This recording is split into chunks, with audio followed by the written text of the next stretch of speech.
né? O que houve aqui? Continua me ouvindo? Claro, está tudo certo. É que houve um problema aqui com. Eu estou gravando no meu computador, desculpe, houve um probleminha aqui, comecei a gravar. Não se preocupe, está tudo certo. Sem problema, só vou tirar a tela aqui. Então, assim, essa estrutura porosa do biomaterial é muito importante, né? Porque se nós pensarmos assim, o biomaterial não pode ser algo compacto, né? Porque nós precisamos desse biomaterial numa estrutura 3D, tridimensional, como são os nossos tecidos, né? E isso é importante, essa porosidade, principalmente para a entrada de nutrientes e de oxigenação nesse tecido que se espera regenerar ou construir, né? Então, essa porosidade é muito importante também. E nós sabemos que essa distribuição dessas fibras, por exemplo, pode ser muito interessante para determinado tipo de regeneração, como, por exemplo, se nós pensarmos no sistema nervoso central, né, a conexão neuronal é importante. Então, já foi estudado, por exemplo, que a orientação das fibras, se ela for paralela, se ela for aleatória, isso pode mudar um pouco o comportamento da célula aderida a esse biomaterial. Então, sempre a pergunta é, primeiro, qual é o objetivo de construir aquele material, né? É para uma estrutura, é muito diferente nós pensarmos assim, eu quero regenerar um osso ou regenerar uma pele, né? Obviamente que esse biomaterial tem que ter propriedades diferentes e também pode ser usado as técnicas diferentes. Mais tarde nós vamos falar, mas, por exemplo, para osso, a impressão 3D é uma técnica sensacional.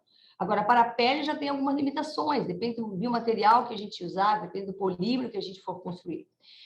A taxa de degradação desse biomaterial é fundamental. Quando nós pensarmos, por exemplo, em regenerar uma estrutura óssea, a taxa de degradação desse biomaterial tem que ser mais lenta. Agora, em questão de tecido como a pele, a taxa de degradação é importante que seja mais rápida. Então, tudo isso são parâmetros que nós precisamos definir, né, antes de decidir qual biomaterial que eu vou construir. E aí vai por diversos critérios, né, entre eles a escolha do polímero, né, que nós iremos usar. A esterilização é outro ponto fundamental, porque é lógico que se nós formos colocar um organismo vivo, inicialmente, né, em experimentação animal e posteriormente em seres humanos, esse material tem que ser estéril, então, e tem que ser passível de sofrer os processos que provocam, que promovem essa esterilização. Por exemplo, né, de que forma a gente pode esterilizar esses materiais, né? A gente pode esterilizar com, por exemplo, radiação ultravioleta, né? Mas tem outras formas de esterilização que a gente tem que ver, por exemplo, né, se aquilo não vai alterar a estrutura do biomaterial. Então, tem várias formas de esterilizar e a gente tem que adequar, a gente tem que fazer testes, né? Já tem algumas consagradas. E a biodegradabilidade desse biomaterial também é fundamental. Aquilo como nós estávamos falando antes. Determinadas estruturas, como, por exemplo, a estrutura óssea, você pode até produzir um biomaterial e nem esperar que ele se degrade, né? Bom, há anos se usa titânio, né, como uma prótese para substituto ósseo, e aquele material não é biodegradável. Mas quando nós pensamos assim, em tentar fazer uma regeneração óssea, de modo que realmente não fique uma prótese ali permanente, mas que um novo osso possa ser formado, daí nós podemos pensar em usar um biomaterial que seja biodegradável, como policarbolactona, mas que tenha uma taxa de degradação mais lenta, por exemplo, né? Então, tudo depende do material e do tecido que a gente vai usar. E, obviamente, a gente pode optar também por construir esses biomateriais, né, esses scaffolds, como eu falei, com fatores de crescimento que possam ajudar a proliferação ou atração de células do próprio hospedeiro, né, ou mesmo ajudar na proliferação das células que, quando a gente faz o biomaterial e coloca em cultivo. Então, são vários parâmetros que nós precisamos ter cuidado na hora de pensarmos no biomaterial ideal que se quer construir. Próximo, por favor, professora. Ótimo. Então, assim, existem vários, né, desafios, obviamente, para a construção do biomaterial. E um ponto fundamental é sempre pensarmos que nós precisamos vascularizar esse novo tecido, né? Esse tecido, né, o formato. Por isso mesmo que é a importância daquilo que nós falamos antes, né? Que precisa ser uma estrutura porosa, não pode ser uma estrutura compacta, né? Então, precisa ser uma estrutura porosa e uma estrutura 3D, que mimetize ao máximo os tecidos do nosso organismo, né? Então, aí que tá. Por quê? Porque nós precisamos fazer com que aquela estrutura que nós estamos tentando utilizar para regenerar aquele órgão, aquele tecido, possa imitar ao máximo, né, a matriz extracelular natural que nós temos no corpo. Então, aí está a questão também. Qual técnica usar? né? Então, tudo depende, novamente, de que tecido a gente quer tentar regenerar. Próximo, por favor. Bem, se nós olharmos na literatura, né, nós temos uma infinidade de papers publicados utilizando esse termo, né, de biomateriais em engenharia de tecidos. Claro que isso foi um desenvolvimento, por isso que a gente ainda chama de uma nova tecnologia, né, porque novas tecnologias, porque realmente foi na virada do século, né, que o mundo inteiro, digamos assim, voltou os olhos para essa nova ciência e começou uma grande produção de artigos científicos baseados nos experimentos que os cientistas têm feito ao redor do mundo. Então, se nós compararmos aí, foi, sem dúvida, a partir da virada do século que se começou mais em investir nessa área. Pode passar o próximo? Eu vou mostrar para vocês só um pouquinho uma revisão que nós fizemos no laboratório e que dá uma ideia do que o mundo tem usado em relação ao uso de diferentes técnicas e diferentes objetivos, né, de quais tecidos que nós podemos reconstruir ou tentar regenerar através da engenharia de tecidos e medicina regenerativa.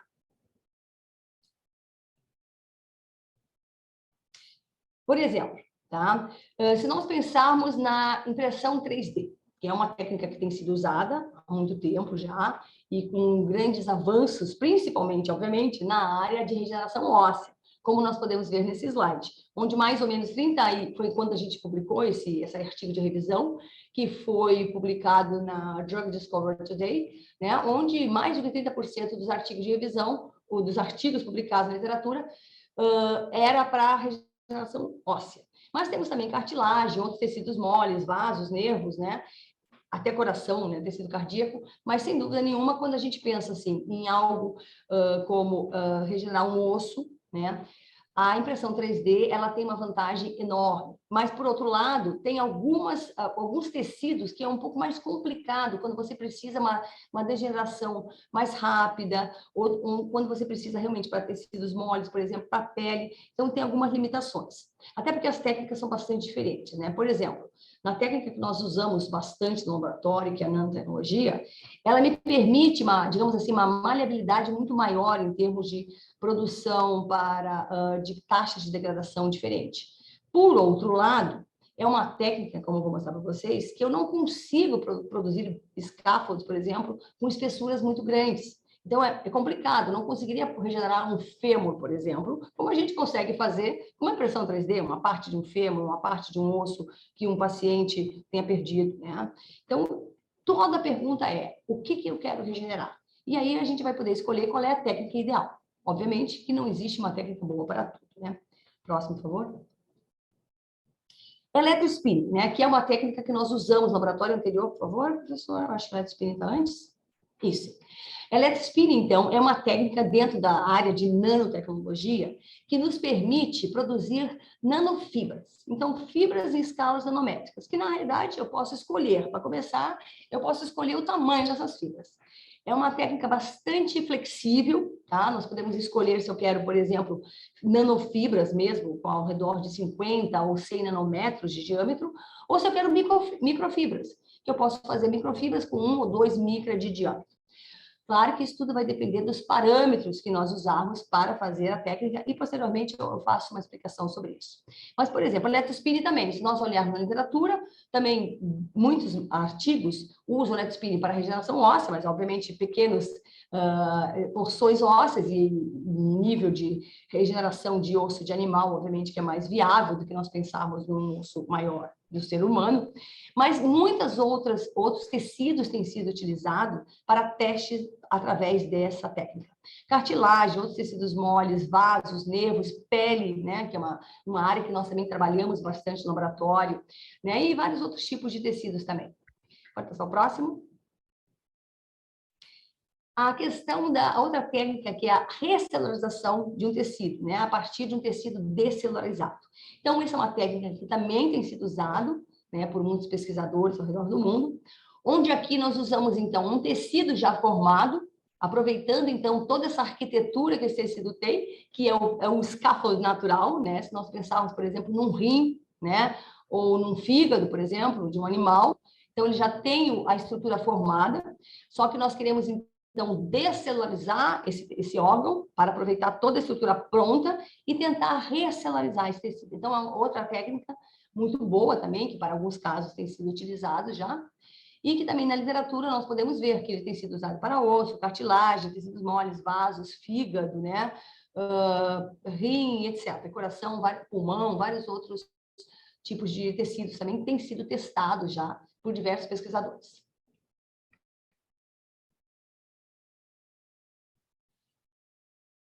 Esse artigo de revisão de 2018, mas eu gosto dele porque ele tem sido, inclusive, bastante referendado, né, para o pessoal que tem usado essa área de engenharia de tecidos, medicina regenerativa, né, e ele dá uma boa, com certeza, existem alguns dados diferentes hoje, mas estatisticamente não mudou tanto, né. Esse outro slide ele nos mostra assim, o que na realidade, né, nós temos feito se nós usarmos hidrogel, que é eu não vou falar de hidrogel para vocês, porque a gente usa muito pouco hidrogel no laboratório, mas tem vários outros pesquisadores que usam hidrogéis também. Tá? Nós usamos um pouco também, eu gosto de falar um pouco das cápsulas produzidas, mas nosso foco é mais mesmo a área de electrospinning e, posteriormente, nós começamos também a trabalhar com a bioimpressão 3D, que é um braço da impressão 3D. Bem, então, assim, em termos de hidrogel, que é uma técnica também que tem sido usada, bastante flexível em termos de, digamos assim, disponibilidade para diferentes tipos de tecidos, né? Também tem sido usado para regeneração ósseas, tanto osso do corpo, que não seja a parte odontológica, mas também para odontologia tem sido usado bastante. Também pele, vasos, cartilagem, estão mostrando ali mais ou menos o percentual de uso através de uso de partículas de hidrogéis. Próximo, por favor. Então, vamos focar um pouquinho na nanotecnologia, que é, digamos assim, o que a gente mais utiliza no nosso laboratório, tá? Vamos passar o próximo. A nanotecnologia, então, é uma ciência, né, onde ela estuda estruturas na escala nanométricas, né? E, novamente, também, foi praticamente na virada do século que se começou um enorme avanço, né, no redor do mundo no uso de nanotecnologia. Então, se nós olharmos, por exemplo, né, na literatura, os termos nanopartículas, né, ou nanopartículas com medicamentos, por exemplo, incorporados, né, nós vamos ver que aumentou isso a partir na realidade, da década de 90, ali, né, final da década de 90, que começou a aumentar a utilização de técnicas através de nanotecnologia. Lembrando que a nanotecnologia, na realidade, ela começou como uma ciência para a área de física e química. Só posteriormente é que a área biológica começou a utilizar a nanotecnologia, principalmente na parte de drug delivery, né, de liberação de fármacos, como um procedimento de tentativa de liberação controlada de fármacos. Pode passar o próximo, professor? Tá? Então, e depois, né, que se começou a utilizar a nanotecnologia na parte mais farmacológica, posteriormente se começou a focar nessa técnica, principalmente, por exemplo, o electrospinning, para a engenharia de tecidos e medicina regenerativa. Mas essa técnica, que é a área que eu trabalho, né, ela não é usada só para a área biológica. O electrospinning, pode passar o próximo. Tá? O electrospinning ele é utilizado já há bastante tempo para outras áreas também. Eu estou mostrando aqui para vocês dois tipos de equipamentos que nós temos no laboratório. O da sua esquerda é o primeiro equipamento que eu tive, que foi uma doação do meu parceiro de pesquisa, então, professor Joachim Wendorf, né? Que ele doou para nós, foi um equipamento construído na Universidade de Marburg, na Alemanha, com o qual eu comecei os estudos de nanotecnologia, utilizando essa técnica de electrospinning. Através de um programa do ProBrau, né, que os senhores conhecem, um programa da CAPES, muito importante, do DAD, onde nós fizemos, então, vários intercâmbios de alunos. Então, oi, algum problema? Não? Estão ouvindo bem? Sim, estamos. Ok. Tudo certo. Então, ok, obrigada. Então, através desse intercâmbio, nós conseguimos fazer intercâmbio de vários alunos brasileiros para a Universidade de Marburg, na Alemanha. Isso foi muito importante, muito interessante, né? Isso se deu em 2008, se começou esse projeto, e até onde nos falaram, provavelmente nós fomos alguns dos primeiros no Brasil que começamos a trabalhar com electrospinning para engenharia de tecidos e medicina regenerativa. Então, alguns alunos de lá vinham para cá, meus alunos iam para lá. Então, foi um intercâmbio muito produtivo, né, onde nós produzimos vários artigos e conseguimos uma formação de recursos humanos muito boa, né, muito importante para a ciência brasileira. Então, aquele foi o primeiro equipamento que nós tivemos, onde, obviamente, nós produzíamos scaffolds, né, em uma escala um pouquinho menor, não tão regulada, mas para início estava muito bem. Conseguimos produzir bons scaffolds e produzir alguns artigos.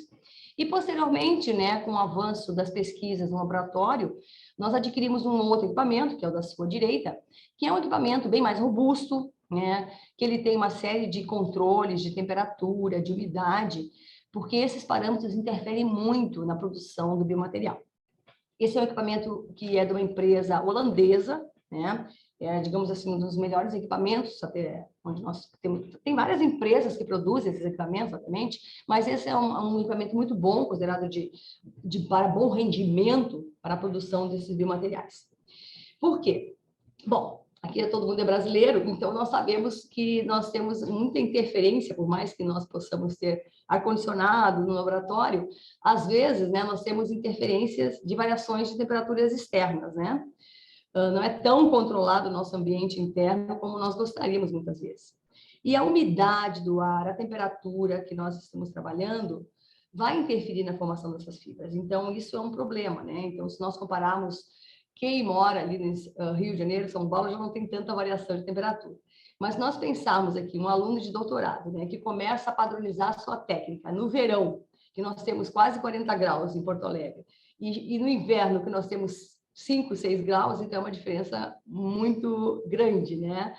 Obviamente que nós podemos controlar essa temperatura internamente, mas a gente sabe que o controle da temperatura nem sempre é algo tão fácil. E da umidade também. Então, isso interfere na formação de fibras se nós tivermos um sistema aberto, como, por exemplo, o do slide da esquerda, que por mais que nós estejamos trabalhando dentro de uma capela, obviamente que a gente não consegue controlar bem esses parâmetros, por mais que a gente tenha ar-condicionado tentando controlar, nem sempre a gente consegue uma estabilidade, como se consegue, na maioria das vezes, nos países de primeiro mundo, né? Onde, quando a gente trabalha no laboratório, a gente tem sempre aquela temperatura estável, pode estar nevando lá fora ou não. Então, esse equipamento da esquerda ali, que é o equipamento da empresa, né, da holandesa que nós compramos, é um equipamento que ele consegue, então, fazer o controle interno do que eu estou produzindo, em termos de temperatura, de umidade. Então, nós conseguimos reprodutibilidade muito melhor na produção, então, desses biomateriais, né? Além de que, obviamente, ele é muito mais seguro, porque eu vou falar para vocês, mas quando a gente trabalha com LSP, nós trabalhamos com solventes orgânicos, né? Por isso a necessidade de trabalhar dentro de uma capela. Mas, e por isso mesmo o sistema, por mais que seja uma capela, mas um sistema fechado como esse, ele é muito mais hermético, é muito mais seguro também para o operador. Pode passar o próximo? Então, assim, quando a gente fala em electrospinning, tá? O electrospinning, ele, como eu falei para vocês, o seu objetivo é produzir fibras, que podem ser na escala nanométrica ou micrométrica. Mas eu vou explicar para vocês o que é o electrospinning, mas também nós temos variações do electrospinning. Então, tem outras técnicas variadas deles, né, que nós podemos chamar de co-electrospinning. Tá? Podemos associar o electrospinning com uma outra técnica, que é o electrospraying, né, que é o spray. A gente pode usar, por exemplo, o spray de células junto com o electrospinning. Nós podemos incorporar fatores de crescimento ou outras moléculas bioativas dentro dessas fibras. E nós podemos produzir, por exemplo, em vez de fibras aleatórias, né, daquele formato de teia de aranha, e não é à toa, né, que a gente fala dessa expressão teia de aranha, eu já vou explicar depois, nós podemos transformar essas fibras em fibras alinhadas. Então, se eu quiser fibras orientadas. Como eu falei anteriormente, por exemplo, ela pode produzir algumas vantagens em termos, por exemplo, de algum tecido que se queira cultivar junto com células do sistema nervoso central, por exemplo. Tá? Próximo. Bom, então vamos pensar um pouquinho como é que a gente produz esses scaffolds, ou esses biomateriais, através dessa técnica chamada electrospinning. Tá? Então, o que é essa técnica? Se nós olharmos assim, parece uma técnica bastante simples, né? Claro que não é tão fácil assim, mas porque ela é... A gente precisa saber muito bem a receita do bolo que quer usar. E isso significa fazer vários testes, né? Para poder padronizar uma fibra adequada. Mas, a princípio, a técnica é o seguinte.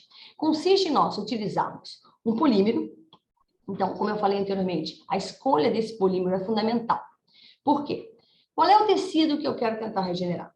É um tecido como uma pele, por exemplo, ou é um tecido mais como um osso de um rato que eu estou fazendo experimento no meu laboratório? Então, aí já vai começar assim, qual é o polímero que eu vou usar? Porque depende da taxa de degradação que eu preciso daquele material. Eu quero formar uma fibra mais espessa, uma fibra mais em escala nanométrica, escala micrométrica, eu quero formar poros maiores, poros menores.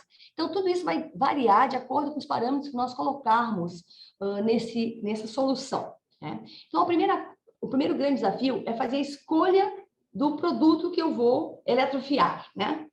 Então, por exemplo, eu tenho que escolher um polímero, como nós falamos, então, tem que ser um polímero biodegradável. Se eu quero osso, pode até não ser, mas a princípio, no meu laboratório, a gente procura sempre usar polímeros biodegradáveis e tem que ser polímeros biocompatíveis, né? A princípio, nós trabalhamos com os polímeros, que são derivados, que também são chamados poliésteres, né? Que são aqueles aprovados pelo FDA, né? Pelo FDA. Bom, então eu preciso saber qual é o polímero que eu vou usar. Mas aquele polímero, eu preciso dissolver esse polímero em um solvente orgânico, né? Não adianta eu fazer um polímero, um scaffold, em água. Porque se eu usar como solvente, tem alguns polímeros que nem dissolveriam em água, mas tem polímeros que eu consigo dissolver em água, PVA, por exemplo. Mas não posso fazer um polímero cujo solvente vai ser água. Porque no momento que eu colocar aquele polímero no organismo que eu quero testar, ele vai se desmanchar, o polímero. Eu não quero que ele se desmanche, eu quero que ele degrade e que essa degradação seja lenta. Por quê? Qual é o objetivo daquele biomaterial? Aquele biomaterial nada mais tem como objetivo de servir como um molde ou como um guia. Um guia que eu quero que aquelas células do hospedeiro ou as células que eu esteja cultivando junto possa saber o local onde ele vai ficar. Por exemplo, se é uma lesão de pele localizada, aquele biomaterial tem que ficar, né? A gente vai suturar aquele biomaterial na pele, mas se ele for, por exemplo, em água, ele vai degradar rapidamente, não é o que a gente quer, porque isso não nos interessa. Então, por isso eu preciso escolher um solvente adequado que dissolva esse polímero de forma adequada, mas que, obviamente, que não o dissolva e faça que degrade esse polímero, esse scaffold, lentamente. Então, esses solventes geralmente são solventes orgânicos, né? E como eu falei, muitos desses solventes orgânicos nós precisamos ter certeza que estamos usando com segurança, né? Não só para o operador, como, obviamente, para que não seja tóxico para as células. Por isso, nós fazemos uma bateria de testes depois biológicos também. Mas, então, o princípio da técnica é esse. Eu escolho um polímero, geralmente é um poliéster. Nós também temos polímeros que podem ser naturais ou sintéticos, né? Eu uso muito mais polímeros sintéticos no meu laboratório, mas tem vários pesquisadores que usam mais polímeros naturais, né?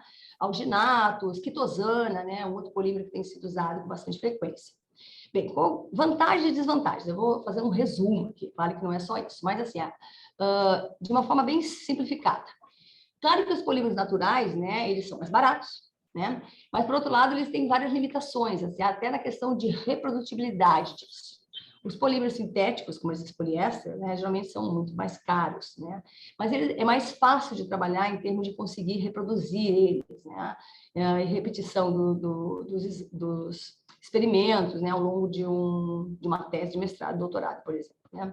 Mas a gente pode fazer também combinações, né? A gente pode usar copolímeros. Não podemos não usar apenas um polímero ou 2 polímeros associados ou até mais. Mas então, o primeiro passo é identificar. Sempre a pergunta: qual tecido nós esperamos regenerar ou tentar regenerar?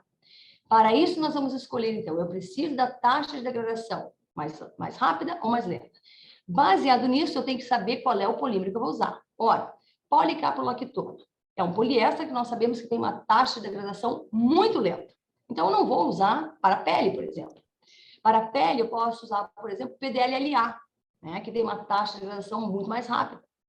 Tem o PLGA, que é um outro poliéster muito usado, mas que também não tem uma taxa de degradação muito rápida. Obviamente que não demora tanto quanto a policaprolactona, mas ele demora mais do que o PDL-LA. Então, essa é uma das perguntas que nós iniciamos fazendo. Qual é a taxa de degradação que eu preciso daquele material? Então, saber qual é o solvente que eu preciso usar, que seja compatível com aquele material, para poder fazer, para dissolver esse material adequadamente, sem que ele se desmanche no momento que nós colocarmos no organismo vivo, né? Então, por isso, não usamos água. Então, nós dissolvemos, então, esse polímero, né, com um solvente, então, nós fazemos a solução polimérica. Essa solução polimérica tem que, então, ter a capacidade de ser eletrofiada. O eletrospin é uma eletrofiação, né? Eletrofiada. Então, aí nós colocamos isso no aparelho de eletrospinning, que ele vai ter uma bomba peristáltica, né? Agora sim, um controle da voltagem, né? Da amperagem e voltagem, que o princípio é exatamente isso, né? Nós fazemos, então, começamos, então, a acionar essa bomba peristáltica. No momento que lentamente essa seringa começa a ejetar essa solução polimérica, ela faz aquilo que nós chamamos de um cone de Taylor, né? E devido à alta voltagem que nós trabalhamos, ele começa a fazer ele cai aquela gota, mas ele começa a fazer, por isso é electrospinning, né? Ele começa a fazer como se fosse um espiral, que começa a liberar esse solvente, porque nós temos um eletrodo positivo na ponta da agulha, que está mostrado ali, e um outro eletrodo na placa coletora metálica. Eu preciso dessa diferença de potencial. Por quê? Porque vai começar a fazer esse chicoteamento e o polímero que está dissolvido, então, num solvente orgânico, ele vai começar a evaporar. Então, no momento que ele sai da ponta da agulha, ele faz o cone de Taylor, começa a fazer esse chicoteamento e ele começa a formar fibras muito pequenas, muito finas, porque ele começa a evaporar esse solvente. Então, ele começa a cair na placa coletora como uma substância sólida e o solvente evaporou-se. É aí que nós temos, então, a fibra sendo formada. Inicialmente, nós não enxergamos nada, porque parece só uma... Depois nós começamos a enxergar uma pequena poeirinha e, aos poucos, a gente começa a enxergar realmente uma estrutura sendo formada. Né? Isso parece para nós como se fosse um filtro, por exemplo, né? Um filtro que nós usamos no laboratório, ele vai ter um formato assim de um papelzinho que eu vou mostrar em seguida também. Mas então, o princípio é esse, ele começa a fazer o chicoteamento pela diferença de potencial que nós temos, né? E começa a formar, então, as nanofibras, começa a formar essas fibras sólidas, ou microfibras, né? Isso tudo vai depender também da distância que eu colocar, da ponta da agulha até a placa coletora, por exemplo, do potencial que eu utilizar, eu posso usar amperagem ou voltagem maior ou menor, né? Então, todos esses parâmetros nós temos que testar antes. Óbvio que a literatura já nos dá uma referência do que eu espero, do que eu vou obter, mas é claro que muito teste preliminar tem que ser feito em um projeto piloto. Próximo, por favor. Com isso, então, quando nós olharmos essa estrutura no microscópio, nós iríamos ver, então, as fibras dessa forma. Por exemplo, a nossa esquerda ali, nós temos a comparação dessas nanofibras com um fio de cabelo, né? Se nós enxergarmos ali, ó, um fio de cabelo tem mais ou menos 80 micrômetros, né, de diâmetro. E à nossa direita, nós enxergamos essas fibras ou nanofibras junto com células. Aquelas são células mesenquimais, né? Células estromais mesenquimais.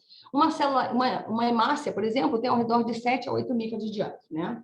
Então, a gente consegue ver essas fibras sendo intercaladas, essas fibras entrelaçadas e as células mesenquimais no meio dessa malha, tá?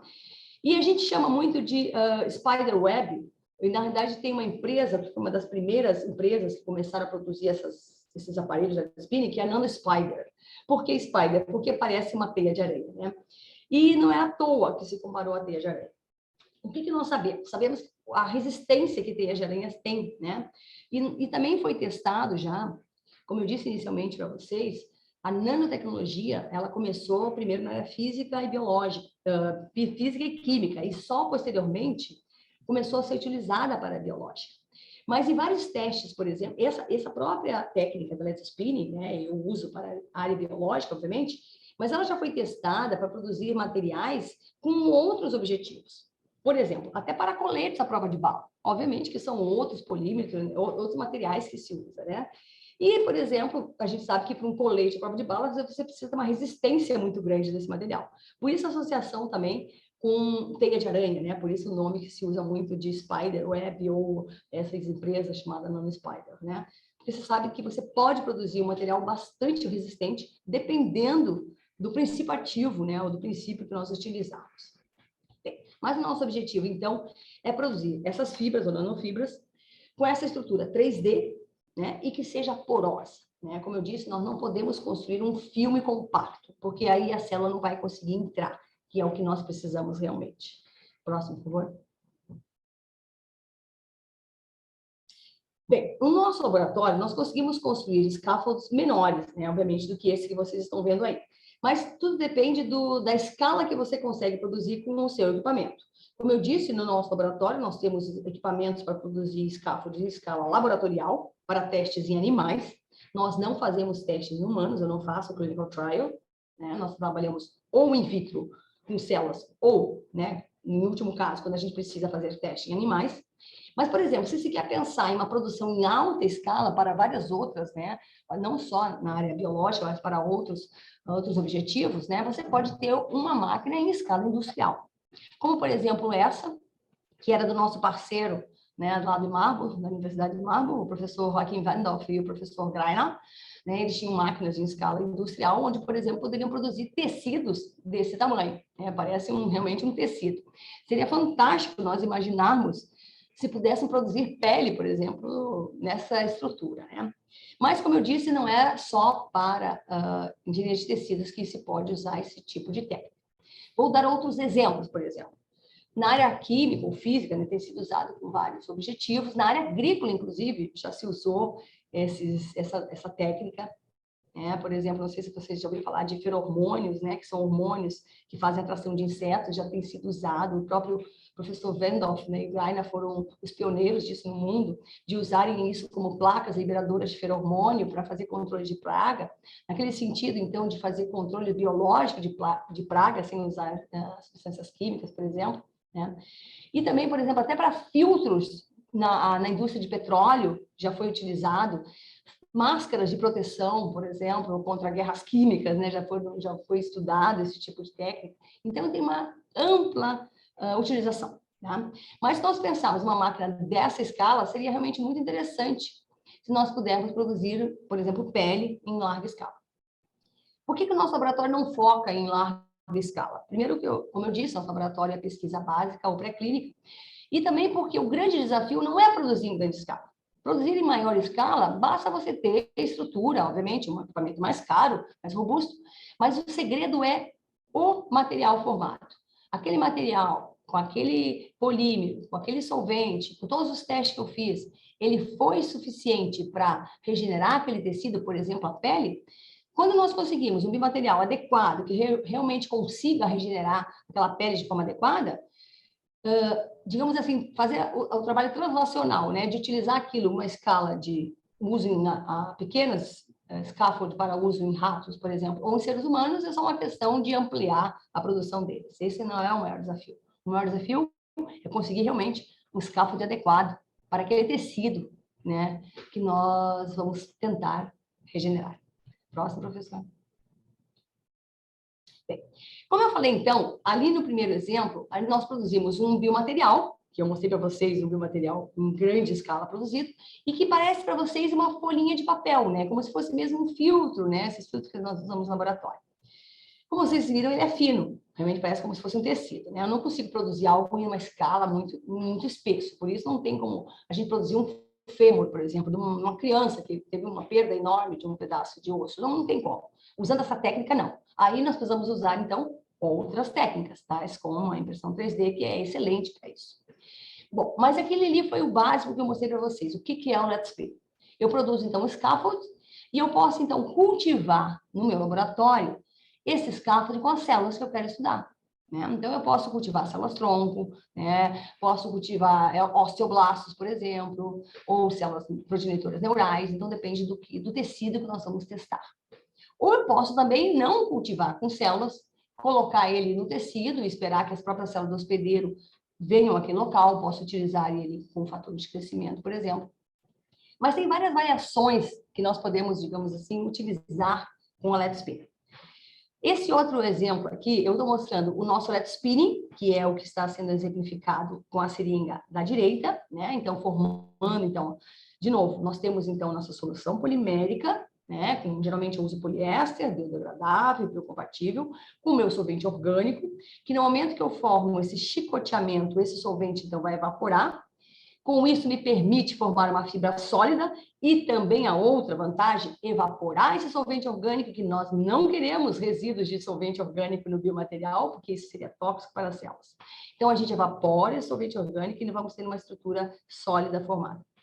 Porém, em vez de eu cultivar esse scaffold posteriormente, numa incubadora normal de células, e cultivar com células, eu posso, por exemplo, fazer um spray de células, à medida que eu vou formando esse scaffold, por exemplo. Então, eu posso fazer um spray de células, enquanto a gente vai formando as várias camadas de nanofibras nessa placa coletora. Próximo, por favor. Eu também tenho uma outra opção de uso dessa célula, dessa técnica, que é uma opção que é o Let's Spinning coaxial. E também temos o Let's Spinning de emulsão. Vou falar um pouquinho de cada um. Vamos começar até pela eletrospin de emulsão, que é uma técnica mais fácil de fazer, mas cujo rendimento não é muito adequado. Tá? Se a gente vê na literatura, né, assim, por exemplo, por que eu vou fazer uma emulsão com eletrospin? Eu não quero só o scaffold aqui, porque o material eu consigo fazer através da técnica de eletrospin. Mas, por exemplo, se eu quero incorporar um fator de crescimento, que dependendo do objetivo que eu quero, é muito importante, não só fator de crescimento, como uma molécula bioativa, fibronectina, laminina, né, várias outras moléculas que nós podemos incorporar, por exemplo. Então, eu quero incorporar essa molécula dentro do meu scaffold, à medida que eu vou produzindo esse scaffold, eu vou fazer um scaffold funcionar. O eletrospin de emulsão é uma opção, só que o rendimento final é muito baixo. Ou seja, aquele fator de crescimento, vocês sabem, né? Eles são muito instáveis, né? Esses fatores de crescimento. Né? É muito difícil incorporar esses fatores de crescimento. Já uma fibronectina, uma laminina, por exemplo, é mais fácil, mas fatores de crescimento, eles perdem atividade muito rápido também. Então, se a gente fizer um eletrospin de emulsão, o rendimento final, a atividade desse fator de crescimento vai ser muito baixa. Baixa, assim, em torno de 5 a 10% e ainda 10% é bastante. Tá? Então, não é uma técnica, dependendo do que você quer incorporar, o eletrospin de emulsão não vai funcionar muito bem. Sem dúvida nenhuma, a melhor técnica para incorporação de materiais, de biomateriais, de moléculas bioativas e principalmente fatores de crescimento, que são muito lábeis, né, seria o eletrospin coaxial. Só que é uma técnica bem mais difícil de fazer. É realmente bem complexo fazer eletrospin coaxial. Nós temos, quando eu comprei esse equipamento, o objetivo, não, além de ser a segurança, né, a reprodutibilidade, a capacidade de manter sempre estável a temperatura, a umidade, é que ele também tem a capacidade de fazer o eletrospin coaxial. O que é o eletrospin coaxial? É como se nós fizéssemos 2 eletrospin juntos. Na verdade, não vai ser o eletrospin a parte de dentro, mas é como se tivesse uma agulha dentro da outra. Tá? Então, o que eu faço aqui? Ó? Eu vou colocar ali como mostra no slide, na figura C à esquerda. Eu quero fazer uma fibra, mas que eu já incorpore dentro dela, tá? Dentro da fibra, esse fator de crescimento, mas ele já vai estar de uma forma protegido por esse scaffold, né? Por essa fibra. Então, eu vou ter a estrutura que nós chamamos de core shell, né? O core, né? O centro dele, o meio dele, que vai ter aquele, digamos assim, a minha cereja do bolo, por exemplo, um fator de crescimento, que eu preciso proteger esse fator de crescimento de uma forma mais adequada, o que eu não consigo com o eletrospin de emulsão. Por quê? Porque o eletrospin de emulsão, como vocês estão vendo a representação ali, ele vai ser de uma forma aleatória, ele pode ficar muito para fora da fibra, nada me garante que ele vai ficar interno na fibra. Porque ele está misturado, na figura D, esse fator de crescimento, ele simplesmente vai ser misturado na minha solução polimérica. E ele pode ficar, por exemplo, do lado de fora da fibra. E que no momento que eu coloco no meio de cultura, ele se perde. Tanto que quando nós fazemos, a gente faz, então, os testes de degradação, né, e de liberação de fármaco, por exemplo, de fator, nós temos aquele burst inicial assim enorme, né? Agora, no coaxial, nós já conseguimos fazer uma estrutura que a própria fibra, ela tem no seu core, né, aquele produto que eu fiz, o coaxial. E o shell, né, a parte externa, a casca, é o polímero, que teoricamente vai proteger aquilo que eu tenho no coração da minha fibra.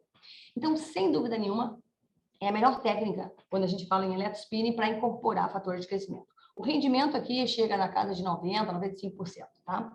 Só que é uma técnica bem difícil de fazer, precisa de um equipamento que não é barato, obviamente, né? E aqui no Brasil, eu não sei, mas eu acho que são poucos equipamentos que têm a capacidade de fazer eletrospinning coaxial, mas é uma técnica que tem várias vantagens também. Próximo, por favor. Ok. Aqui é uma técnica que eu já falei um pouquinho, mas eu quero explorar um pouquinho mais com vocês. Esse desenho foi feito por uma aluna minha, ela foi minha aluna desde a iniciação científica até pós-doc, né? Agora ela é professora da universidade. E ela fez esse esquema para mostrar e ficou bastante didático, né? Eu gostei muito desse esquema. Que é o que nós chamamos, assim, de um sanduíche, né? Então, por exemplo, na seringa de cima ali está representado o uso, então, dessa solução polimérica, cujo polímero eu escolhi, né, de acordo com a taxa de degradação que eu quero, e coloquei o solvente orgânico, né, dissolvi bem esse polímero. E na outra seringa, então agora são 2 seringas, diferente do coaxial. O coaxial eu tenho uma seringa dentro da outra, onde a parte do meio do coaxial eu vou colocar o fator de crescimento e a parte de fora o polímero. Aqui não, aqui eu tenho 2 seringas, e nós temos isso também no nosso equipamento. Tá? Isso aí você pode adaptar, não precisa nem estar no equipamento. O primeiro equipamento que eu tinha, que foi doado pelo grupo alemão, nós simplesmente adaptamos uma bomba peristáltica externa e injetamos, né, as células. Então, o que consiste aqui? Em fazer esse sanduíche. Eu faço minhas fibras através da técnica de electrospinning, com a seringa de cima, mas, ao mesmo tempo, eu faço um electrospraying, um spray de células. Então, à medida que acontece a formação da fibra através do chicoteamento, da formação dessa fibra sólida, à medida que ela vai caindo na placa coletora, as células vão sendo também depositadas. Então, com isso, eu consigo garantir que eu tenho as células em todas as camadas do meu scaffold. Claro, no início, lá eu mostrei para vocês a produção do scaffold e depois colocamos células. É claro que ali, nesse tradicional, a gente sabe que a célula consegue penetrar dentro da estrutura 3D, mas é claro que aqui eu tenho uma garantia que isso acontece muito maior homogeneidade, digamos assim, porque à medida que eu estou formando o scaffold, eu já estou colocando células dentro dele. Então, seria muito mais eficiente em termos de garantir essa estrutura 3D, que as células estejam realmente dentro dessa estrutura. Vantagens e desvantagens, né? Tudo tem vantagens e desvantagens. Por outro lado, nós precisamos ter certeza que esse sistema, né, de colocar as células à medida que eu estou produzindo scaffold, isso não vai causar um dano celular. Claro que nós fazemos testes, inclusive de DNA, ensaio cometa, etc., para saber se isso tem sido eficiente ou não. Mas em pensar em colocar isso em ser humano, né, daí já é um passo um pouquinho mais além, que nós precisamos ter a certeza, né, porque à medida que aquela célula está ali, o scaffold recém foi formado. Esse é outro teste que nós fazemos, né? Por exemplo, solvente residual. Eu tenho solvente residual naquele scaffold, se eu tiver, aquelas células já não vão ter uma viabilidade tão adequada, né? Mas então são só variações dessa técnica para os senhores entenderem o que a gente pode fazer, né? Com essa técnica que é bastante versátil, digamos assim. Mas eu acho muito interessante esse desenho que ele nos mostra realmente essa formação de um sanduíche, né? De scaffolds pelas nanofibras e pelas células. Que é o electrospinning junto com o electrospray. E como eu falei para vocês, então, o coaxial é a melhor forma de nós realmente incorporarmos essas moléculas dentro dessa fibra, tá? Ali está mostrando, então, que seria em azul ali a seringa da esquerda, mostrando o que eu quero dentro da fibra, que seria o nosso core, por exemplo, eu posso colocar uma molécula bioativa, e a parte de fora, que seria a seringa da direita, que é o que vai fazer o shell, a parte estrutura externa do polímero propriamente dito. No nosso caso, nós usamos medicamentos ou fatores de crescimento, né, ou outras moléculas bioativas, mas, como eu disse, isso pode ser usado em uma infinidade de outras áreas, né? Agrícola, por exemplo, em outras áreas também, onde a física e a química têm outros objetivos, né?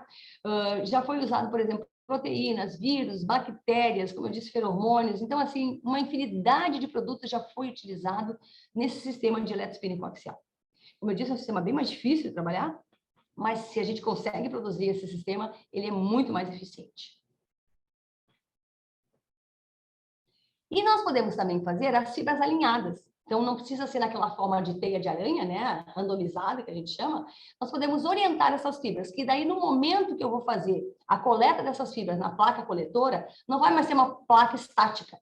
Ela vai ser um rotor, e que eu também posso definir, né, a rotação desse rotor metálico, onde, à medida que as fibras vão caindo nesse rotor, devido à rotação, elas vão ficando alinhadas, então, paralelas, e não mais randomizadas. Então, uma outra estratégia muito interessante. Pode passar o próximo. Então, aqui nós temos, por exemplo, uma comparação de fibras alinhadas, à nossa esquerda, e as fibras randomizadas, que é o que tradicionalmente formaria sem a placa coletora, à nossa direita, né? Então, ambas são porosas, obviamente, mas tudo depende da célula que eu quero cultivar. Pode ser mais interessante, por exemplo, eu utilizar progenitores neurais, né, células neurais, com uma fibra, por exemplo, orientada, porque isso pode facilitar a conexão neural. Próximo. Bom, eu vou mostrar aqui, já está quase no nosso tempo, né? Mas como a gente começou um pouquinho atrasado, a gente pode ir um pouquinho mais, professora Ana Célia? Claro, claro. Começamos tarde. Está ótima a apresentação. Eu peço desculpas aí, atrás. Mas eu acho que eu não tenho tantos mais assim. Eu vou tentar passar um pouquinho mais rápido, porque agora é só falar um pouquinho mais dos nossos resultados. Não preciso entrar em muitos detalhes. Que eu acho que, na realidade, o mais importante é entender a base das técnicas que a gente usa, né? Que daí os senhores podem trabalhar nos seus laboratórios com os seus objetivos, né? Ou fazer parcerias, por exemplo. Nós temos muitas parcerias com muitos laboratórios ao redor do Brasil. Nós temos grandes parceiros da área de química que produzem os seus biomateriais e querem que a gente teste, faça os testes biológicos, né? Como nós já temos isso na rotina, então é muito tranquilo para nós temos uma bateria de testes que nós precisamos fazer. Só vou fazer uma pincelada nisso, né? Porque assim, ó, muito bem, é um turbilhão de informações, né? Mas a primeira pergunta, então, é essa, né? Para que tecido eu quero fazer aquele biomaterial? E daí eu preciso fazer os testes. Testes físico-químicos nesse biomaterial. Por exemplo, eu preciso de biomaterial que ele não seja, que não se rompa de uma forma fácil. Imagina se a gente quer fazer um nervo, um tendão, né, um tecido muscular, né? O tecido muscular ele precisa ter uma certa flexibilidade, né? Então tudo isso a gente precisa testar. Nós precisamos também garantir que aquela célula vai ser adequada para o biomaterial para aquela célula. Então não pode ser, por exemplo, um scaffold muito hidrofóbico, né? A gente tem que ter uma certa hidrofilicidade nesse scaffold também. Então, tudo isso nós temos que testar. Então, nós fazemos uma bateria de testes físico-químicas no biomaterial, né? Em termos de hidrofilicidade desse biomaterial, de resistência mecânica desse biomaterial, da sua capacidade, né, de fazer a flexibilização dessa fibra sem se romper facilmente, da resistência desse biomaterial, da capacidade de esterilizar esse material sem deformar esse material. E depois nós temos uma série de técnicas biológicas que nós precisamos fazer. Nós precisamos fazer, principalmente, obviamente, teste de citotoxicidade, né, de adesão celular e de proliferação celular. Nós vamos garantir que esse biomaterial vai ser adequado para aquela célula, que a célula não vai morrer, né, não vai ser um ambiente hostil para essa célula, e que ela permita se aderir na célula, porque também não adianta eu fazer isso na placa, na hora que eu colocar no tecido do animal ou no ser humano, se pensar que essas células se soltem facilmente. Por isso mesmo, nós precisamos também tentar medir a sua capacidade de integrar nesse tecido 3D, que é um tecido inicialmente artificial que nós formamos, mas cujo objetivo, por isso mesmo, né, que nós falamos que é o ideal que ele seja biodegradável, é que à medida que a gente coloque esse biomaterial, por exemplo, numa pele que eu quero regenerar, que o paciente ou que o ratinho perdeu a pele, aquele tecido deve ser integrado, né? Aquele escafo deve ser integrado ao tecido. E o que a gente espera dele? Que ele sirva como um molde, como um guia, para que as células fiquem naquele local, mas que à medida que aquele biomaterial vai se degradando, por isso que eu escolho um polímero biodegradável, ele vá dando origem ao novo tecido. Esse é o ideal, né? Para que realmente eu tenha um tecido natural. Eu não quero, o nosso objetivo não é ter uma prótese artificial, né? Novamente, dependendo do caso, tudo bem, faça uma prótese de titânio, né? Mas meu objetivo do laboratório é não fazer uma prótese permanente, sim uma prótese que seja degradável e dê origem a um tecido neoformado, né? Então, esse é o objetivo nosso. Muito bem. Então, pode passar o próximo, por favor? Eu vou falar um pouquinho, então, por isso mesmo a importância de todos esses testes biológicos, né? Garantir, então, que ele prolifere, que a célula possa ser integrada nesse biomaterial, né? E que não seja citotóxico, obviamente. Então, vou falar um pouquinho de alguns testes, né? De algumas doenças, digamos assim, alguns tecidos que nós estamos já trabalhando no laboratório há bastante tempo. A área de lesão raquimedular, né? É uma área que nós já trabalhamos há mais de 10 anos no laboratório, é uma área que eu particularmente gosto muito, né? Porque se nós pensarmos assim, claro, toda doença é importante ser estudada, mas cada um tem, né? Não temos como estudar todas, né? E se nós pensarmos, né, na quantidade de pessoas, né, que estão confinadas a uma cadeira de roda, né? E muitos jovens, inclusive, vítimas de acidentes, né? Então, é um número muito grande de pacientes e que não tem, né? Não tem nenhuma forma de cura desses pacientes devido à lesão medular, né? Então, se nós pensarmos assim, ó, mais ou menos 2,5 milhões de pessoas com mais ou menos 40 novos casos por ano, né, em cada milhão de habitantes. Só no Brasil, nós temos ao redor de 6 mil a 8 mil novos casos por ano de pessoas que se tornam lesadas medulares e que ficam, então, confinadas numa cadeira de roda. Que, obviamente, pode ser uma lesão parcial, né, ou total, pode ser uma paraplegia, tetraplegia, que seja, mas, de qualquer forma, é sempre uma limitação e que não tem, né, formas realmente eficazes na medicina para regenerar essa lesão. Obviamente que não é só engenharia de tecidos que está sendo testado, né? Tem inúmeras outras formas, estratégias que estão sendo testadas nesses pacientes lesados medulares. Mas o que a gente tenta fazer no laboratório é usando, né, esses mecanismos através de biomateriais ou de liberação de moléculas, né? Então, pode passar o próximo. Por exemplo, esse trabalho aqui que nós fizemos, tá? Ele utilizou células-tronco de dentes descidos, ou chamados dentes de leite, né? E nós fizemos uma utilização de ratos Wistar, né? Que tiveram, então, uma lesão traumática. E nós tentamos, então, verificar esse efeito neuroprotetor utilizando essas células, por exemplo. Próximo. Esse outro trabalho também foi usado com células de dente descido. Nós trabalhamos bastante com células de dente descidos. Por quê?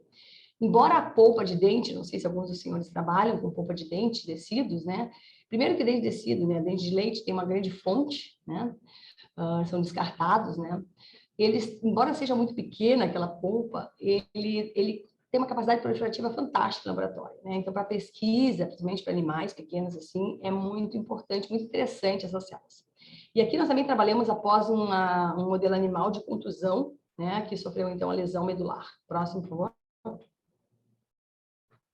E aqui outro trabalho, onde nós fizemos aqui, sim, um olhar coaxial, usando fator, né, o FGF, com PLGA, que é outro polímero também biocompatível, biodegradável, um poliéster.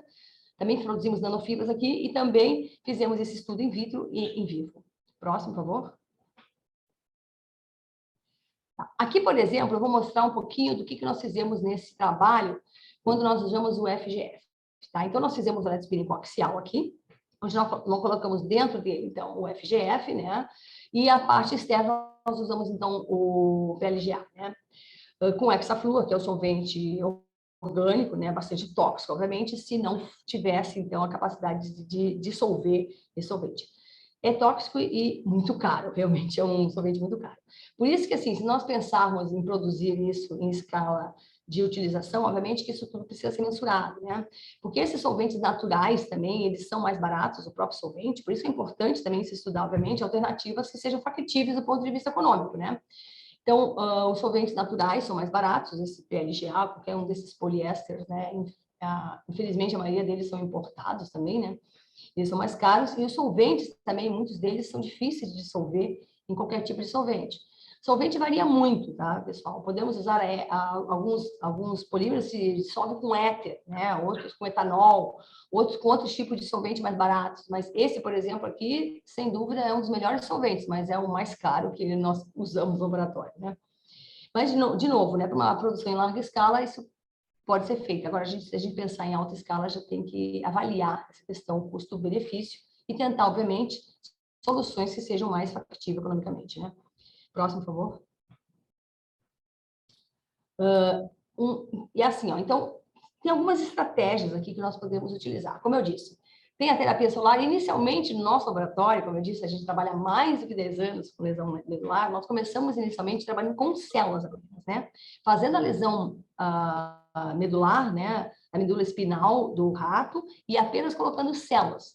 Posteriormente, nós tentamos colocar scaffolds ou até nanopartículas, né? Porque as nanopartículas podem ser mais fáceis de aplicar e mais fáceis de chegar no local, né? E de manter a substância ali. Nesses casos, eu posso nem usar célula, posso usar, por exemplo, um produto, uma molécula bioativa, que eu acho que pode ajudar naquela regeneração, no processo inflamatório ou na atração de células locais.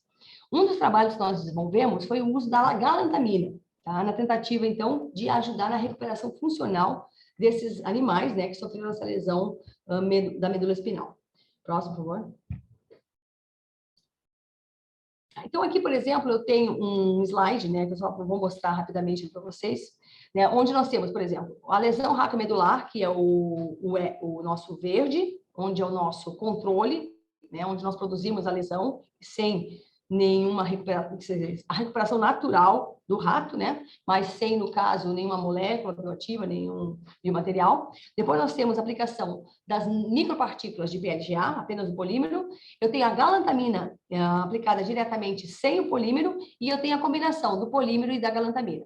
Bom, de uma forma resumida. Né? Nós conseguimos, então, avaliar, nós tivemos uma pequena diferença ali quando nós aplicamos a galantamina sozinha. Então, a nossa estratégia, às vezes, é usar só o produto farmacológico ou o produto farmacológico junto com um polímero.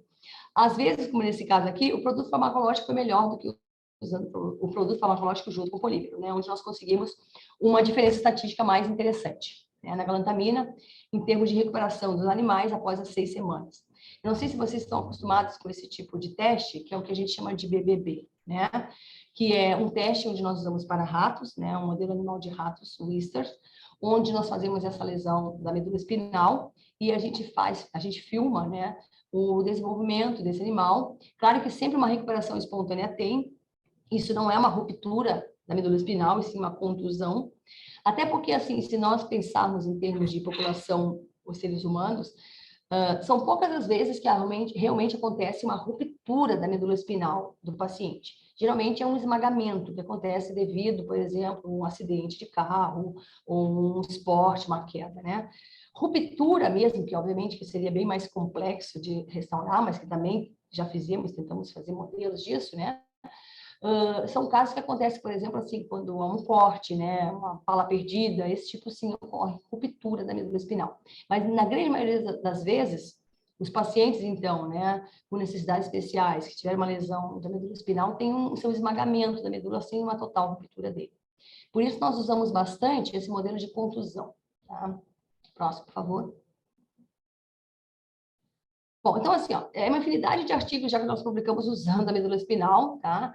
Como modelo, e realmente nós acabamos migrando mais para o uso de nanopartículas, mais do que usar os scaffolds propriamente dito, tá? Usando nanopartículas para tentar liberar no local da lesão o produto, e às vezes a gente sempre compara com o produto puro, né? E às vezes a gente tem uma melhora quando é produto puro, outras vezes a gente pode ter uma melhora quando tem o hidrogel, por exemplo, a nanopartículas, a gente já usou hidrogel também.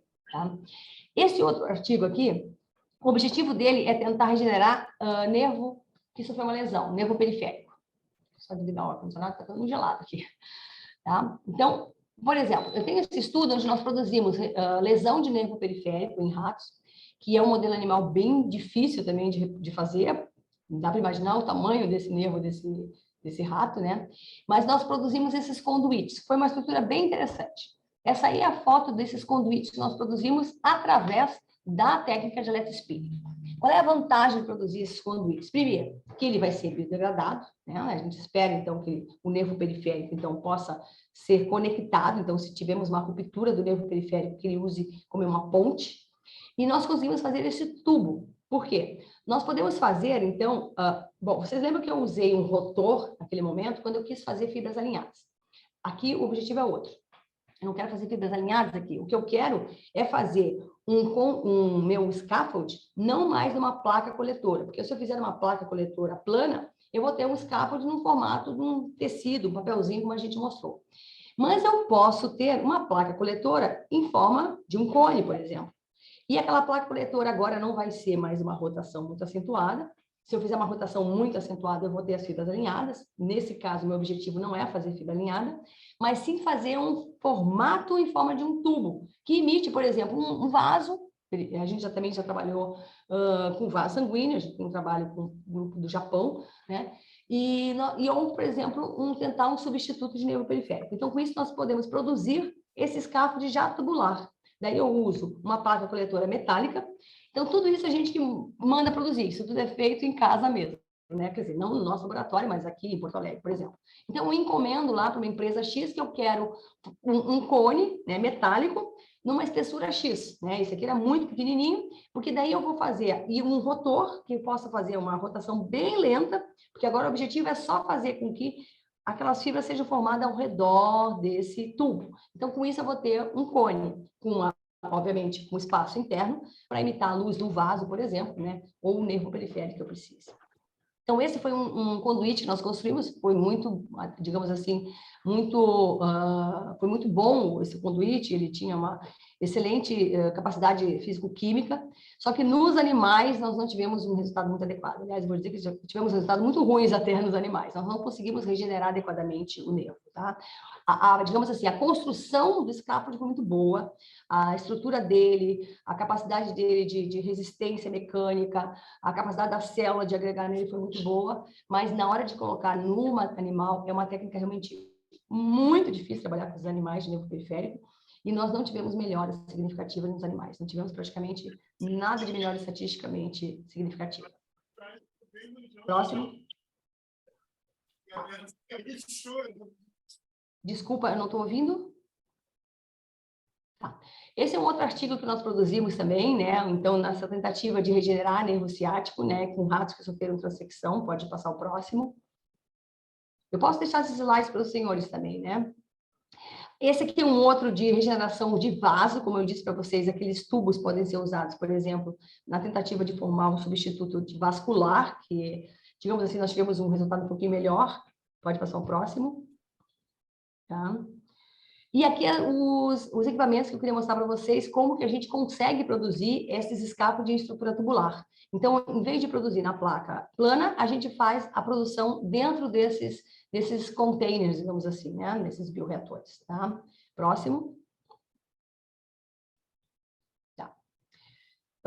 Aqui é outro trabalho também que nós usamos também, os células-tronco mesenquimais, pode passar o próximo. Deixa eu só ver o que tem de novidade para mostrar para vocês. Bom, como nós falamos, nós trabalhamos no nosso laboratório, muitas vezes a gente faz o experimento animal no próprio laboratório, às vezes nós enviamos para um outro grupo de pesquisa, por exemplo, o próprio teste de regeneração de vaso, né? Nós não temos um modelo animal de regeneração vascular no nosso laboratório, né? Mas alguns modelos animais nós fazemos, como pele, a lesão de medula espinal, osso. Aqui, por exemplo, é um dos trabalhos onde se tentou fazer, então, a regeneração óssea.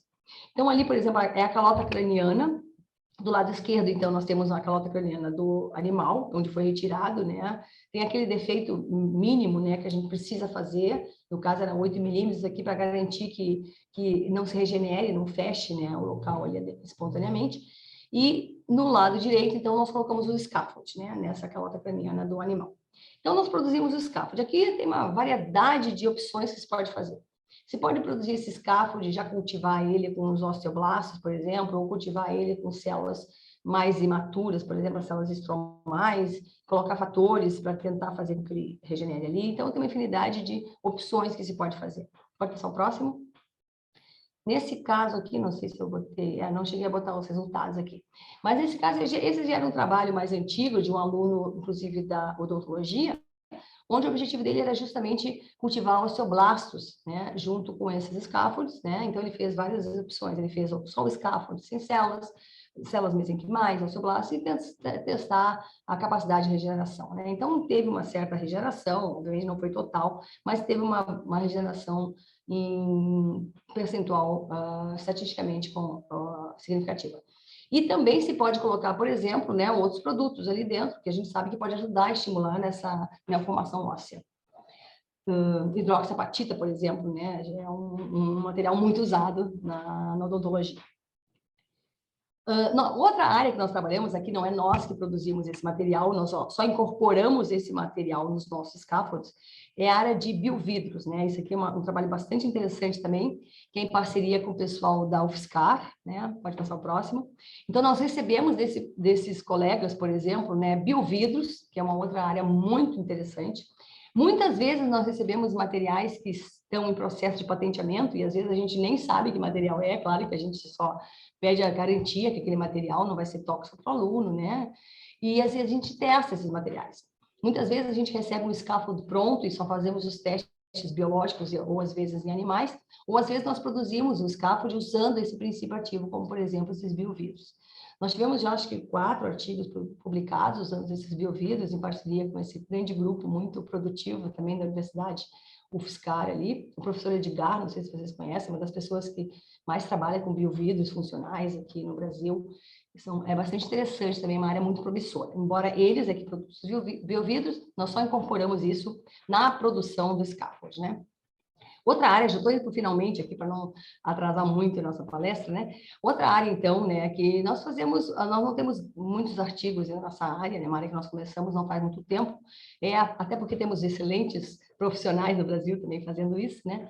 É a área de dessalarização e ressalarização de órgãos, né?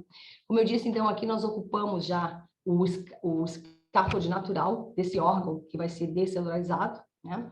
Então, nós já temos a estrutura óssea, já temos a arquitetura desse órgão, se esperando apenas que possamos fazer a descelularização dele e a rescelularização dele.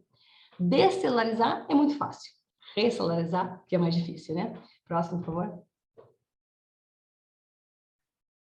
Bem, aqui, por exemplo, esse aqui é um dado da literatura, não é nosso, né? Mas mostrando, então, o que seria um fígado descelularizado, né? Após, então, o processo de descelularização dele, né? Um fígado que está normal, e daí vai sofrer o processo de dessalarização. Nós queremos, então, isso, né? Só o arcabouço natural. Então, já temos o scaffold natural, sem células, obviamente, para não dar problema de rejeição, né? Naquele paciente, tentar restaurar esse tecido. Próximo. Aqui, por exemplo, sim, já são resultados do nosso laboratório, onde nós usamos, então, a traqueia. Então, ali, esses bioreatores foi construído por uma empresa, né? A Evotec, é uma empresa que começou incubada no Parque Tecnológico da Unicamp, se não me engano. Então, nós pedimos, então, fizemos por encomenda, né, a produção desses bioreatores. Então, nós fizemos bioreatores maiores, menores, dependendo do tecido que você quer utilizar. No caso, então, nós usamos traqueia de porco aqui, mostrando, então, o processo de dessalarização dessa traqueia. Usamos também fígado de ratos, pode passar o próximo, para testar os processos de dessalarização e ressalarização. Na área de impressão 3D, bom, eu nem me atrevo a querer comprar uma impressora 3D, visto que nós temos excelentes laboratórios no Brasil, que já tem essas impressoras 3D e estão trabalhando com muita eficácia, por isso é importante nós trabalharmos em parceria. Um dos exemplos, então, é o Centro de Tecnologia de Informação Renato Archer, que vocês devem saber, né, o CTI de Campinas, onde é um dos pioneiros na área de 3D, impressão 3D no Brasil. Então, nós somos parceiros de pesquisa, né, professor Jorge. Então, eles produzem com grande capacidade, grande eficiência e excelência esses produtos 3D e nos mandam para a gente testar muitas vezes em alguns artigos aqui, né? Então, a impressão 3D já é usada, né, por vários pesquisadores no Brasil e no mundo. Aquilo que nós falamos, né, para, digamos assim, para formar um scaffold mais robusto, ele é excelente, né? Tem vários artigos, inclusive para uso clínico, o próprio CTI já produziu, né, esses substitutos ósseos, por exemplo, pacientes que sofreram traumas e conseguiram produzir de forma fantástica, né, essa estrutura 3D. Então, às vezes, eles mandam para nós e nós fazemos alguns testes, né? Próximo. O que nós estamos fazendo, aqui mostrando, por exemplo, as nossas células, né, sendo cultivadas no meio dessa estrutura 3D. O que nós já fizemos, que de forma interessante, porque justamente por isso, né, depende do tecido, esse scaffold pode não ser muito um bom hospedeiro, né? Essas células não são muito adequadas para o seu crescimento, ele pode ser um ambiente muito hostil para a célula. Então, por isso mesmo, nós fizemos, por exemplo, um scaffold híbrido.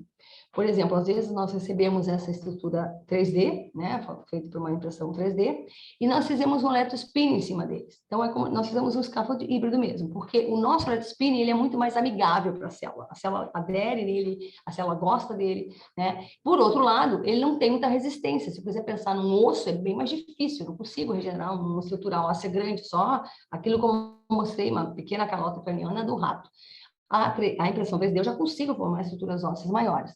Então, a nossa ideia era justamente tentar combinar as duas técnicas. Usar a capacidade da impressão 3D de formar um scaffold bem maior, bem mais robusto, né, resistente, mas fazer, digamos assim, uma cobertura com a nossa electrospinning, né, onde as células vão se adequar ali, vão aderir adequadamente, pode entrar no meio também da estrutura, etc.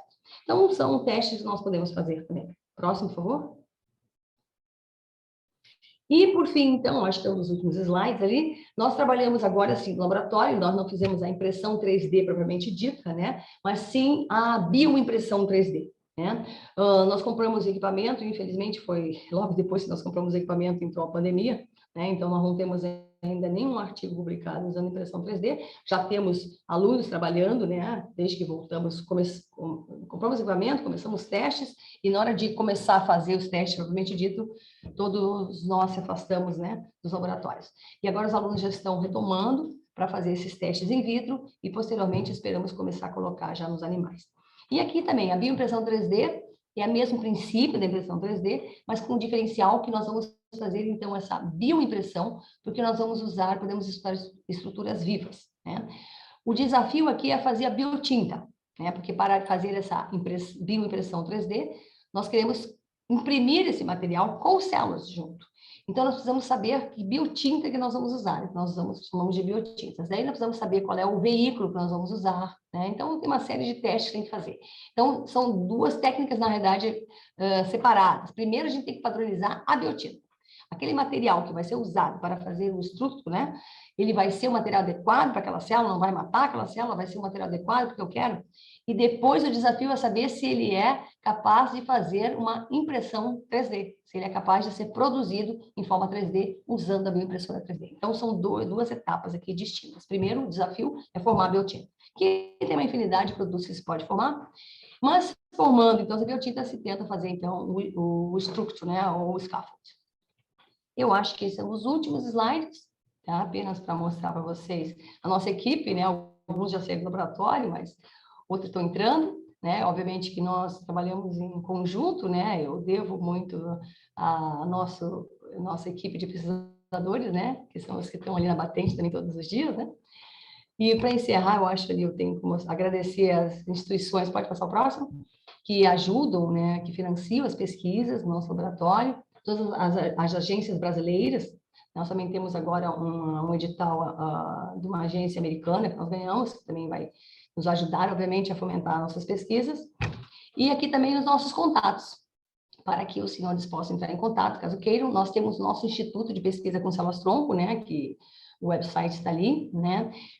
É um instituto é um site bem visitado, nós temos mais ou menos ao redor de 30 mil acessos, né, por mês, né? E não só no Brasil, no exterior também. Nós temos Facebook, Instagram, né? E está ali meu e-mail também, institucional de docente, e estou à disposição de vocês aí, se eu puder colaborar de alguma forma. Muito obrigada, professor.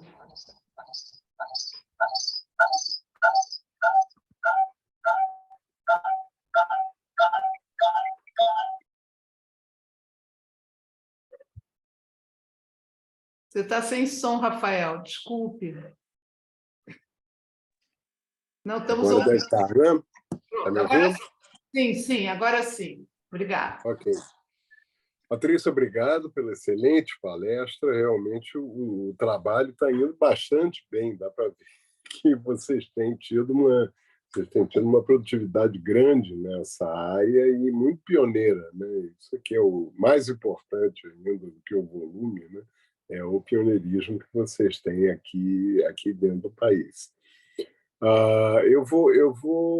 Deixa eu só tirar esse compartilhamento, ok? E nós estamos abertos para perguntas. Quem quiser. Tem uma pergunta do Grangeiro. Grangeiro, pode abrir aí o seu... Olá, boa noite a todos, boa noite, professor Rafael, todos que estão presentes. Patrícia, parabéns pela apresentação, o trabalho maravilhoso que você e seu time estão desenvolvendo aí, realmente é uma inspiração. Vendo o caminho que vocês estão trilhando, né, nessa aplicação da eletrofiação, da produção desses materiais, vocês já definiram ou usam de rotina algum protocolo para avaliar a potência desse combinado de fibras e células ou fatores de crescimento numa dada aplicação? Por exemplo, naqueles casos de regeneração de nervo, né? Qual é a estratégia que você utiliza para calcular a potência daquela determinada combinação de fatores em relação ao tipo de lesão causada? Eu pergunto isso por conta de ser uma das exigências da Anvisa na elaboração de dossiês. É um ponto calcanhar de Aquiles, porque para cada situação a gente tem que propor um modelo de avaliação de potência. Você pode comentar um pouco sobre isso, por gentileza? E parabéns novamente. Obrigada, Gradinha. É um prazer em tê-lo aqui presente, né? Bom, nós estamos precisando de método para isso, né?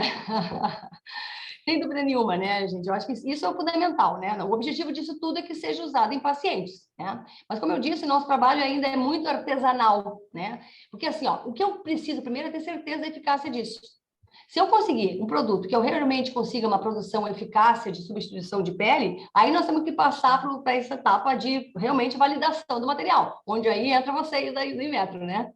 Então, sem dúvida nenhuma, nosso trabalho é o início, né? Nosso trabalho é a base, assim, para dar o start inicial e para poder produzir isso em maior escala, pensando no uso translacional disso depois. Sem dúvida nenhuma, nós não fazemos isso, nós não temos pretensão em usar isso em pacientes, né? Mas sim de ser a base para que outros grupos possam tentar desenvolver. Novamente, a produção em larga escala é só eu não vejo isso como um problema. O problema de passar de pequena escala para grande é só uma questão assim de realmente ter capacidade de infraestrutura, né? Claro que pode mudar um pouco, mas o desafio é conseguir aquela regeneração adequada, o que não é fácil, não é fácil.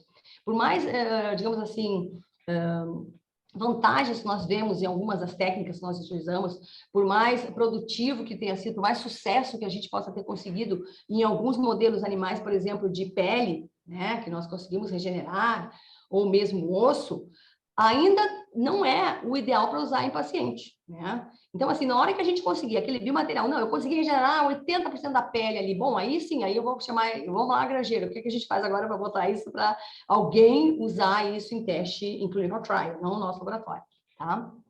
Eu acho que é por aí. Perfeito. Muito obrigado, Patrícia. Mas Parabéns. não sai daí, não sai daí, não sai daí. Eu posso falar uma coisa? Você não vai ficar bravo comigo, né? Não, claro. Gente, eu vou aproveitar o momento aqui para fazer uma propaganda, tá? Posso falar, Grangeiro? Não vai ficar bravo? Então, assim, ó, a gente precisa unir, né? Se unir. Como o professor Rafael disse, né? Eu ainda sou, até o final desse ano, membro do conselho do Termes América, na Engenharia de Tecidos e Medicina Regenerativa, né? Já fui por 3 vezes. E agora a gente tem que passar o bastão para outro. E eu recomendei que o professor Grangeiro fosse o candidato brasileiro, né, para ser membro do Conselho do Termes América. Gente, isso é muito importante. Então, eu peço que, se alguém presente for membro do Termes, né, que faça, então, né, bom, a gente indicou o nome do professor Grangeiro para ser o nosso representante brasileiro como membro do Conselho do Termes, tomara que seja aceito, obviamente, que tem várias pessoas que foram indicadas na América inteira, né, não sabemos quantos, né? Mas tomara que o professor Grangeiro seja um nome aceito, e se for aceito, eu peço, por favor, que votem no professor Grangeiro, né? Eu acho que é indispensável dizer a importância do professor José Grangeiro para o Brasil. Então, quem for sócio do Termes pode votar. Quem não for, se quiser se associar também para votar, eu acho que seria muito importante, né? É muito importante termos um brasileiro continuando como conselheiro do Termes, e não só um brasileiro, porque é o professor Grangeiro, né? Que na sua importância, representando um Inmetro brasileiro, com tudo isso aí que pode ser feito, né? Eu acho que, mais uma vez, colocar de novo o Brasil no mapa mundial da engenharia de tecidos. E, com certeza, o senhor vai dar um up aí, né? Porque suas ideias de poder validar esses biomateriais. Isso vai ser importante não só para brasileiro, mas para o continente americano todo. Então, faça uma campanha aí já, pré-eleição aí do professor Grangeiro, tá, gente? Obrigado, Patrícia. Imagina, obrigado. Apoiado, com certeza. Você está me ouvindo? Não sei se tem alguém mais já com uma pergunta. Eu tenho uma pergunta, isso logo relativamente no início da sua apresentação, onde você está falando da distribuição de diferentes sistemas, diferentes órgãos que têm sido atacados pelo tipo de experimentação que está sendo feito, né?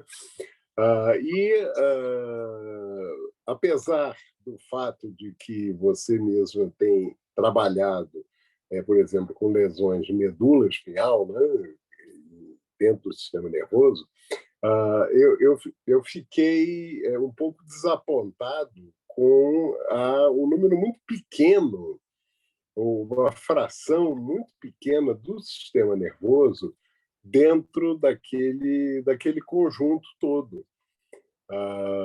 E é claro que dentro do sistema nervoso central a história é bastante complexa para você poder fazer esse tipo de abordagem.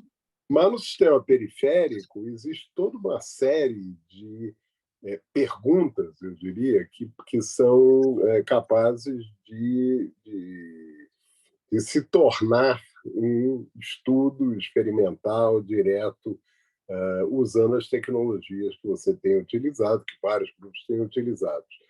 O que é um entrave? Quer dizer, onde está o muro no sistema nervoso periférico? Não vou falar nem do sistema nervoso central, mas do sistema nervoso periférico, onde é que está a maior dificuldade para a aplicação dessas tecnologias? Obrigada, professor. Na realidade, assim, em área de sistema nervoso, né, nós trabalhamos mais mesmo com a lesão raquimedular. Esse aí é o que eu tenho mais experiência. Nós começamos a fazer a utilização de tentativa de usar esses conduítes para a regeneração de nervo periférico, e eu vou lhe dizer assim que a gente não teve muito ânimo para continuar, não, porque o modelo animal é muito difícil de trabalhar, muito difícil, obviamente, pelo tamanho do animal, né? Porque nós precisamos suturar. E olha que eu tinha um aluno excepcional, assim, ele tinha uma capacidade de fazer essa cirurgia muito boa. Mas assim, claro, é pequeno esses conduítes, o nervo periférico do rato é pequeno. Por incrível que pareça, assim, acontecia muito autofagia, os animais começavam a se morder, sabe? Então, não foi... Nós desistimos logo do modelo animal, para falar bem a verdade, voltamos a focar em termos de sistema nervoso, né, sistema nervoso central, na lesão raquimedular. Mas, assim, tem grupos, obviamente, que estão fazendo, né? Mas qual é o grande desafio? Primeiro, o desafio é que você conseguir suturar aquele conduíte no nervo. Pronto. Segundo, fazer com que ele realmente consiga continuar, né, a sua construção, a sua reconstrução. Nós não conseguimos isso. Nós realmente, como eu disse, os resultados foram muito ruins, muito ruins. E a gente pensou assim, não, era trabalhoso demais para algo que não era a nossa expertise. Então, vamos continuar na lesão raquimedular. Na lesão raquimedular, a gente continua insistindo, porque a gente vê futuro nisso, tá? Mas aquilo como é ciência, né, professor Rafael? Lá no início, quando eu comecei a trabalhar com lesão raquimedular, a gente pensava só em células, né? Só em injetar células. Daí as coisas vão mudando, os pesquisadores ao redor do mundo vão fazendo seus belos trabalhos e a gente vai aprendendo e vai mudando, né? A gente tem que quebrar os paradigmas toda hora. Daí nós passamos para a etapa de tentar botar um scaffold, e a gente viu que o scaffold, fisicamente, ele podia não ser muito bom para a própria lesão, mas depende da lesão. Por quê? Aí são dois grandes desafios. Por isso que eu foquei muito que a gente estava trabalhando com contusão. Diferente de uma transecção, por exemplo, né? Se você pensa em cortar a lesão, o nervo, toda a lesão espinal ali, né? Fazer a lesão espinal. Se a gente pensa numa lesão mesmo, né, onde a gente tira um pedaço da medula espinal ali, essa estrutura de pensar num scaffold pode ser importante para fazer a ponte, para ligar aquilo que se perdeu. Mas quando eu penso numa contusão, nós vimos assim que o scaffold não foi muito vantajoso. Obviamente, é um corpo estranho ali, né? Então, nós começamos a trabalhar com as nanopartículas, porque daí na tentativa de colocar biomoléculas, moléculas ativas dentro dessas nanopartículas, no local, in situ, onde poderiam ser, por exemplo, fatores que atraíssem células ou que fizessem uma neuroproteção. Aí a galantamina foi até um trabalho de doutorado, uma pós-doc, a doutora Laura Sperling, né, que trouxe esse trabalho também para nós, e a Karina, que trabalhou com a galantamina. Então, nós começamos a ver assim, a galantamina era usada para Alzheimer, né? E daí a gente tentou verificar, né, até onde a gente sabe, eu acho que foi a primeira vez que foi usada para lesão raquimedular, porque ela poderia ter um efeito neuroprotetor, né? Porque a gente sabe, assim, que uma coisa é a lesão física, né, que se acontece no momento da lesão medular. A outra coisa é o efeito da inflamação, do processo inflamatório. Então, assim, se eu vou pensar assim, os nossos testes nós fizemos aqui, nós conseguimos regeneração total dos animais? Não, nunca. A gente nunca conseguiu regeneração total dos animais. Aqueles lesados medulares, né, os ratos que tinham lá, aquela BBB, né? Eu não expliquei muito ali com detalhes, até por causa do tempo. Mas quem trabalha com a escala BBB entende aquela escala ali de 1 a 21, onde 21 é um movimento normal, 0 é sem movimento. Quando a gente provoca a lesão medular no rato, ele tem uma lesão no início muito mais grave, mas ele tem uma certa recuperação espontânea. Então, nós conseguimos, assim, por exemplo, de 8 para 12, para 14, é uma melhora estatisticamente muito importante, mas não total. Isso é importante? Se a gente pensar no ser humano, porque, assim, até uma das maiores reclamações dos pacientes, por exemplo, é o não controle dos esfíncteres, né? Então, seria uma melhora de qualidade de vida do paciente pensar nisso. Se a gente fosse reproduzir isso num rato Wistar para um ser humano, por exemplo, né? Então, ele deixa de ser aquele paciente mais dependente para uma certa independência, mas não consegue ser uma recuperação total. Esse é o nível que nós estamos nos nossos animais. Então, por exemplo, conseguimos o maior sucesso, assim, passar de 8 para 14, por exemplo, tá? Então, é uma melhora significativa, é.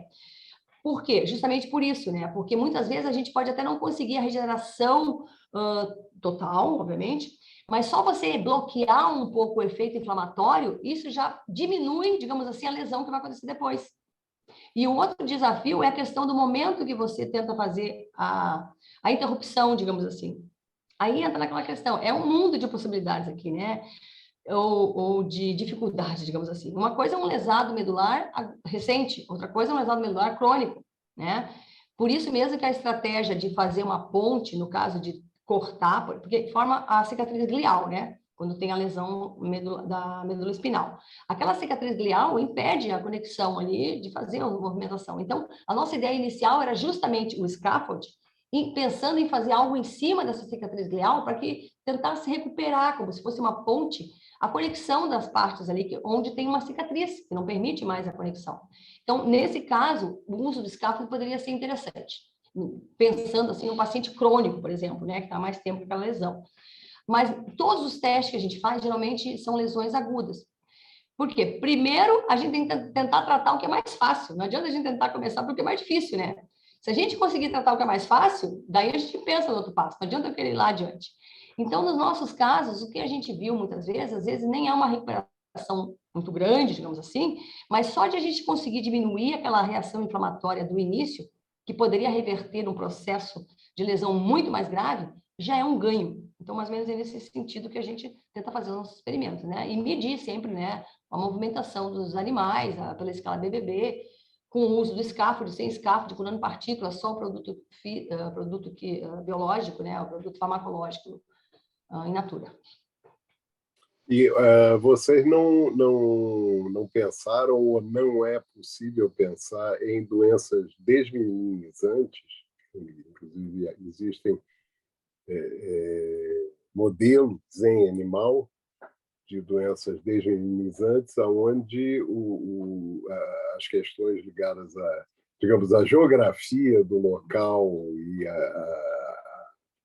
a exatidão da colocação de condutos, etc., ela não é relevante, mas toda a superfície dos axônios é passível de ser testada com parte, eu acho, das tecnologias que vocês têm. Não, eu acho que é uma estratégia muito boa e pode ser bem promissora. A gente só não tem mais braço para fazer isso, né? Porque falta... Não, isso sim. Mas pode ser uma estratégia bem interessante, né? Se alguém tiver um modelo animal disso, por exemplo, a testar, a gente pode tentar fazer um scaffold, por exemplo, e testar, porque a questão da mielinização é fundamental. Exatamente isso, né? A gente focou na lesão medular, porque é uma área que, como eu disse, eu gosto muito da ideia de pensar na possibilidade de ajudar, não nós, mas a nossa geração, a esses lesados medulares. Mas, realmente, digamos assim, pensar na mielinização, isso aí é fundamental, e eu vejo, concordo com o senhor, é uma perspectiva importante e interessante de se usar com essas técnicas. Se alguém tiver um modelo, a gente pode fazer um projeto piloto aqui e verificar se tem alguma vantagem. Perfeito. Eu não estou vendo mais mãos levantadas. Então, eu gostaria de agradecer a doutora Patrícia Franck pela excelente apresentação. Mesmo depois daquela confusão inicial, as coisas foram muito bem. Agradecer a presença de todos, professor Grangeiro, foi uma honra tê-lo aqui de novo, né? A segunda vez já nesse conjunto de eventos, e sempre enriquece o evento que a gente tem procurado organizar. Então, eu agradeço a todos. A partir da semana que vem, nós voltamos à terça-feira, às 18 horas, tá? Porque ontem foi o feriado, por isso estamos hoje na quarta. E a partir da semana que vem, nós daremos prosseguimento. Muito obrigado, Patrícia. Obrigado a todos. Eu queria também agradecer novamente e novamente pedir desculpas aí pelo atraso, tá? Não, que isso. Foi falha minha aí. E, de Foi novo, resolvido. gente, realmente eu acho que é muito importante a gente conseguir manter um membro brasileiro no Termes. Então, nós vamos fazer uma campanha que o professor Grangeiro possa ser eleito aí. Muito bom.